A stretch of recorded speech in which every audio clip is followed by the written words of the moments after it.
এক সময়ে টিআরপিতে ঝড় তুলেছিল যে ধারাবাহিকটি, তার নায়ক নায়িকা আবারও একসাথে। ধারাবাহিকটি হলো জি বাংলার মিঠাই। ধারাবাহিকটির জনপ্রিয়তা এপার বাংলা ও ওপার বাংলা দুই জায়গাতে দর্শকদের মনে দাগ কেটেছিল।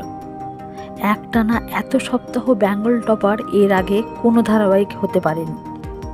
এত জনপ্রিয়তার পেছনে যারা ছিলেন তারা হলেন এই ধারাবাহিকের নায়ক নায়িকা আদ্রিত রায় এবং সৌমিত্রিষা কুণ্ডু।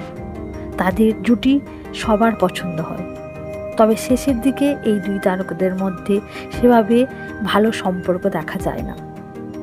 এমনকি শর্ট দেওয়া ছাড়া একে অপরের সাথে কথাও বলতেন না। কাজের জন্য একে অপরের সঙ্গে শ্যুট করতেন। মিঠাই শেষ হওয়ার এতদিন বাদে আবার মুখোমুখি আদ্রিত ও সৌমিত্রিষা।